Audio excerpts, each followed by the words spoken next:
we'd had quite a very young side, and we'd obviously been top of the league on the last day of the season, and then we'd lost away at Papelwick, and Cavs had just scraped past Kimberley, I think 9 down. So we took a lot from that, from like a young team, going through a little bit of a change from where we had been the year before that as well. So we took a lot from that, with a couple of new signings with Adam Tilcock, Tom Rowe. We also had Bailey as our overseas come in, as well as obviously Joe Worrell. So we changed a few faces that we hadn't usually done. We're only usually like a 1 or 2 new faces kind of team, and I think that bred a bit of confidence. We had our winter training program, and we just worked on the things that we thought, where we'd lacked maybe getting over the line the year before. But obviously bringing that experience from those 3 players in particular areas that we needed them really gave us a bit of a boost. Cuckney is at the heart of what this village is, and so the likes of myself, Tom, Will, people like that have been here for 15, 20 years, we've just built that up, and we trust each other going into these games. So, like you say, using a squad of 15, we're all trusted. We all know our own ability and each other's ability. So we put that trust into each other, and we just know that we're going to be there week in, week out, and just work hard with that. We hadn't been top all year, apart from maybe the first game of the season, but we went through a middle period, I think, of winning, I think it was 8 or 9 league games in a row. After we lost to Attenborough away, that was the real defining factor, I think, from when I look at it now. 6 months ago now, when we lost that game, but I think we sat down in the changing room afterwards, and we realised that I think we posted 300 plus. Keasty got 170, I think, and we still lost. And it was kind of a case of we've done a lot right here, but if we're going to really go the distance, and at that point I think we were in the last 16 in the National, still in the Derby Cup, still in the T20 as well. We had a lot to play for. I think we were 2nd or 3rd in the league at the point. It was like we need to be 100% nearly every time, because teams like, I think Attenborough were in the bottom 2 or 3 at that point in time, and it was like, look, everyone's going to test you, and as soon as you take your foot off the gas, you're going to come a cropper, and that was the key thing there. We said after that Attenborough game, we sat down and we realised that we needed to win a hell of a lot of games, and we needed to get a lot of things right. We needed to maybe work on a few more things at training where we were just switching off, or concentration was kind of slipping. So that was probably a turning point. Sharing it with your mates, having no such mercenaries that are coming in for one season here and there, it brings a massive sense of joy, and that's how we've always wanted to do it here. We've wanted to create that core of people, create a group of mates, and just go out and win those games together, and you can enjoy it at the end of the season. You know that you're all going to be there together the year after, and you just build them relationships up. It's fantastic. We've had the batting order, especially where we know if we get 5, 6 down, we've still got quality coming in at 8. When you've got like Tom slides himself down to 7 or 8 or whatever, just to have that experience and knock off it. Those sort of performances, it has been shared out with the whole 11. Talking about individual performances, Nick Keese was absolutely dynamite. Joe Worrell with the ball, unbelievable. To be honest with you, coming in as your first year as an NPL bowler, it's hard being a seamer in this league. There's not many seamers that have done well over a prolonged period, and to come in first season and do what he did, took a lot of pressure off me, I can say that. And obviously for the spinners coming on, being 2 or 3 down automatically after 10 overs, because he's got the ball in the right area, it was a bit of a godsend, to be honest. Probably, I think it was 2012. Maybe 13, that we had a real young team and won the league, and that was a real achievement, because we had no right to win that league. Whereas this year, we were hurting from the previous year, losing on the last game to Papelwick, and we really wanted to put a stamp on the league this year, and having those 2 games at the start with Kimberley and Cavs, we knew that we could put a real mark on it. So in terms of how it ranks, it's always great to win the Premier League. It's not my personal number 1, but any league you can't pick and choose when you win it, because there's so few teams that have actually won the NPL. We do treat it as a professional environment. We have the indoor centre, we have many teams. It is a very big club in terms of what we are. So we operate as a professional outfit. Whether it's the kids coming through, we try and give them the best experience, up to seniors enjoying their Saturday cricket or coming up for a drink. We treat it as very much a professional environment to try and better the lives for everyone here. we've always been like, this is a cricket club first and foremost. Like, it won't be like an event space, whatever. You know, like, if we've got that indoor hall, which we're very, very lucky to have, you know, it's brought on players from the youth setup that we're now in our first team and second team, which hopefully now the younger kids in the under 12s, under 9s, under 15s, whatever, have got that opportunity to play throughout the year. It's not just in the summer.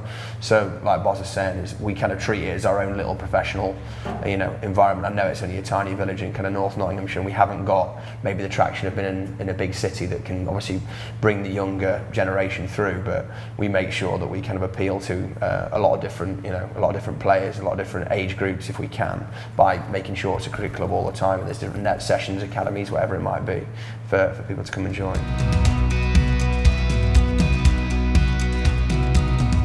Will, you were involved in a big partnership against Spondon in the Derbyshire Cup with Tom Rowe. Was that kind of one of the highlights of that cup run? Personally it was, as I wasn't involved in the early stages of the Derby Cup myself, although I was supporting the team most of the time. That partnership definitely stands out for me in the season, just because of how fluent and how dominant it was. I don't know if you've ever been to Spondon, but it's a really small ground, and if you get on top of a bowling attack really early, you can really make them pay. And I thought, with Josh Porter and Rowie started it off, and then it just became carnage throughout the day, and I think we ended up getting 400 plus, which we thought was a really good score until they started. And it didn't look such a good score, but no, we were too strong on the day. But yeah, just to answer your question, definitely the highlight for me in that cup round. So it might not seem like a big difference to most people, obviously with the cup being a slightly shorter format, like there's a need to go a bit harder at the top, and Tom had a couple of massive innings across the whole of the National Cup. Like, how big a weapon was he coming in at the top of the order pitch? Oh, having Rowie come in, especially with having Nick Keaston there doing what he does, having two people, and I mean, I played against Tom quite a lot when he was at Kimberley, and just having him on your side, I don't think I've actually ever seen anybody hit it as hard as he does. It's a bit fearful bowling at him in the net, so just seeing him out there doing it for us has been brilliant. 67 kind of wickets across all competitions. Do you think he was like a significant difference in why you were able to compete across all three competitions this year, having that kind of prolific seamer? Yeah, for whatever reason, we've always struggled for seamers here, and every year we're looking for that right fit, and we just never found it. And this year, bringing Joe in, he's been an absolute revelation. He's been brilliant. Absolutely brilliant on the pitch, off the pitch, just chucking the ball at whatever stage, and he's just taking wickets for us. He's fitting so well, and he's been a real fit for us. Yeah, just to add to that, obviously, was quite a tall chap, and for him to stay fit throughout the season and to do what he's done has been an incredible effort, and it just shows you know, what he puts into his cricket. He worked hard through the winter last year to get himself to peak fitness, and the guy's an ultimate professional. Like, you wouldn't have thought he's just an amateur cricketer. He puts so much thought and work into it during the week and prepares for one weekend at a time. And to say that Woz has been playing cricket in a league lower, to come and step up and do what he's done, you know, in the top leagues, has been a phenomenal effort. And I think he goes under the radar a little bit from the achievements that, you know, that happened last season. We always have good games with Pathway. There's always something on it. We thought that we probably could get top side of them this year with how we were going. The game started off in our favour, and we were pretty happy with the score they got. And then Ben Bradbury decided he didn't like that and took a few early wickets and really put us on the back foot. But I think the strength that we have, and like I said, the bond that we have with the team, there's always somebody that we trust to do the job, whether that is Will, Tom, Joe Worrell now. We knew that probably 1 to 11 we could hold it together. As a 42-year-old with 2 young kids and a wife at home that's always been very understanding, it becomes really difficult as you get older to kind of have all weekend playing cricket. But when you're at a club like this, that's what you sign up to from the start. And, you know, I heard you mentioned earlier on about having a squad of 14 players. When we commit to the first team, we know we could be involved every weekend throughout the season, and it does make it really difficult. But when you've got trophies to show for it at the end, it makes it all worthwhile. So we can justify it with the wives a little bit better. And let's just go back to that final against Papwick. So it was a bit of a theme for the year that Tom would be in at the end, kind of getting the boys over the line. Is he always a kind of calming presence? Always feel confident while he's still out there? I feel better when he's out there. When he's sat next to you, ready to go in, there's probably want him out there. Just think, get out there, Tom. Just go and do the business. But he's very good at managing the situation. He does keep a calm head out there. He likes to slip himself down the order just to see it through, and we're happy with that. That's what he does best. He goes out there and manages it well, and evidently he's done that brilliantly. Yeah, I think from Tom's perspective, known him since he was sort of 15, I think, and he's always been a very level-headed sort of bloke until it comes to gambling and that kind of thing. But as a captain this year, obviously, I think he's learned a lot from what we've done in the past. But to watch him firsthand, the season's been incredible. Some of the decisions he's made have changed games. To have the bottle, to put himself down the order in the biggest games and go and take the responsibility himself has been fantastic to see. He's a dad himself now, so you can see him growing as a person, and that's what we've done at this club. We've grown up together, and I think that's why it means so much as well. I think we've come a long way together, and to finally have that national in the trophy cabinet's been what all of us have been working towards all this time. So yeah, to see Tom at the front of that's been brilliant.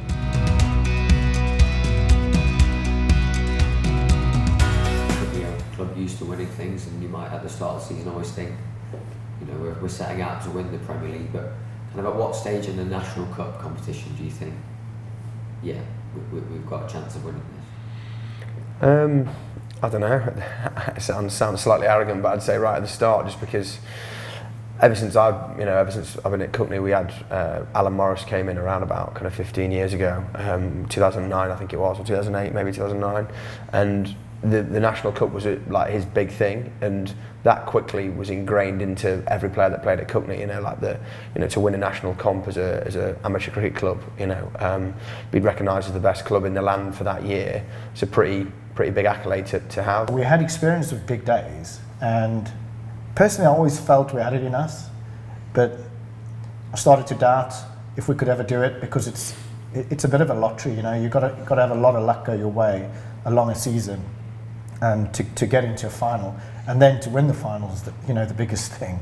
So yeah, we had some close scrapes, and fortunately we managed to do it this season. It was more a case of just the momentum of winning games, no matter what it was, whether it was a Derby Cup game or a national knockout or a league game, and just making sure that with all that cricket, I was demanding a lot of the guys. I'm demanding a lot of their time. We usually have one training session a week. It became two, just because we wanted to work on little things. We didn't want the bowlers to get over bowl, because they were bowling plenty as it was. Just want to make sure that if any certain eventuality came, we were playing situational efforts out there in the net sessions, making sure that whatever happened, we kind of had some sort of plan, whether it be certain players batting together or certain bowlers bowling in tandem together, whatever it might be. We just seemed to nail it in that regard. The winning margins were down to our preparation, especially on Thursday nights at the ground. Everybody was it just had a different feel about it this year. It just felt like everybody really was singing off the same sheet, and everybody really wanted it. So yeah, other than that, there's been some real good leadership as well. The season, obviously, Al Morris started the season off and had a bit of bad luck health-wise, and then Parks and Tilly came in and helped out with the organisation and the training, and I just thought we absolutely nailed it, and they all deserve massive credit for that, not one individual. Yeah, it's definitely the feeling of as you start to kind of go deeper in the competition, and the feeling around the club, because we were in every single comp.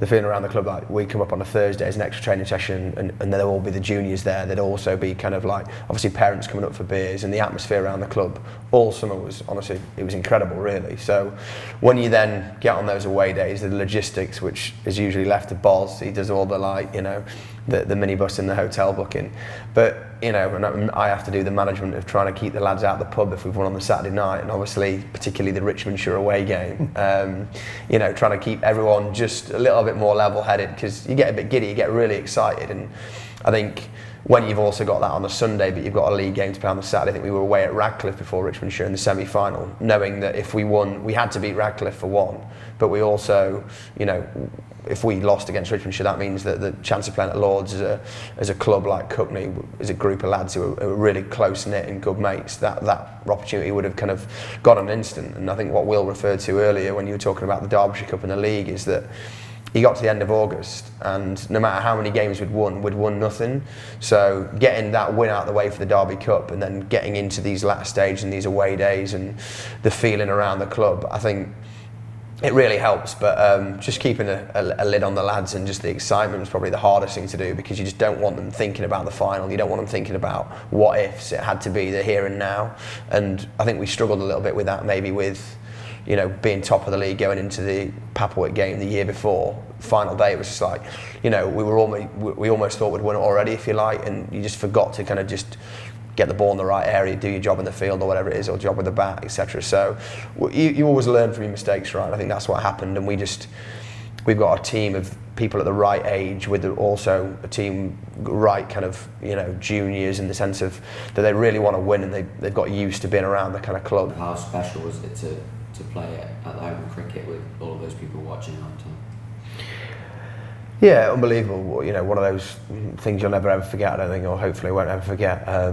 You know, it meant a hell of a lot to everybody who was there, you know, who was kind of supporting Cuckney, playing for Cuckney, whoever it might have been. But it's hard to kind of put the whole day into words because it kind of flew by in the end. But yeah, going down there the day before, you know, we all went out for dinner in London as a team. Obviously, a lot of family, friends, staying in hotels and getting down on trains in the morning and stuff. The commitment from everybody, not just the 15 or so players who had contributed over the year. The whole club had done a hell of a lot, and everyone wanted to be there, and that was so nice. Such an incredible thing to be a part of, when, especially for guys like us three who've been at this club for kind of 20, 25 years plus. So to actually get there was one thing. In terms of how the day went, you know, it was kind of, we knew we had to get down to business as well at the same time, so you couldn't let the occasion get to you. And I think those finals we talked about previously, having won the Derby Cup the week before, still being in the shaker for the Notts Premier League, that helped us keep the focus, if you like. But playing at Lords with a club, with your group of mates you've been with and known for such a long period of time, it meant, you know, so much, rather than just, you know, having been at a club a couple of years where you don't really know anybody, and it's kind of, you know, we've been working towards it for a long period of time. So to get there and to be there, and then obviously for the day to unravel how it did, was just, yeah, pretty special, something that we'll never forget. Talk about the day unraveling as it did. One ball to go, you're facing up. What's your thoughts when kind of Bowler's at the top of his run-up? You only need two to win the game. Yeah, it was. It's easy to look back on it now. You know, I'm sure if you had asked me at the time where I was going to try and hit this ball or what I was trying to do, you know, I could have answered you three different answers. But I was just thinking, if I get a bat on ball straight back over his head, because he was an off-spinner ball around the wicket, I was just thinking, if I come at him, hopefully I won't miss it. I didn't just want to swing and hope for a boundary. Just sort of get good contact on the ball. So it's obviously a big ground. You'll get back for two. And as soon as I hit it, if I'm being honest, I didn't know it was, you know, two, but we jogged two in the end because it was straight back over his head. I was a very, very small part of that day when you look back on it, in terms of, you know, the partnership between Nick and Will in the middle. Keisty got, I think, a quick 25-30 at the start, which helped. Losing Tom early, given how, you know, important he had been in the run. I think he got 300s maybe in our national run, so losing him early was a big blow. But then once Nick had been and gone, but then when Langers and Butts got together to put on that kind of partnership, and I think the only thing that got to Butts in the end was probably just the heat in the day. You know, at the end of the day, it was 33 degrees. I think in an environment where it was absolutely baking hot. I can remember when we were fielding halfway through and we got drinks, and I was like, "This is red hot in here." It was a pretty, you know, overwhelming feeling of kind of joy, relief, elation. Yeah, I don't think I'll ever replicate that, in terms of, I think I could almost die a happy man given what happened and how that day unravelled, to be honest. It was such an honour to bat on such a, you know, great surface. Firstly, because at club cricket you don't get to bat on wickets of that quality. The ground, then obviously all the fans and families, and just everything about the day was so special.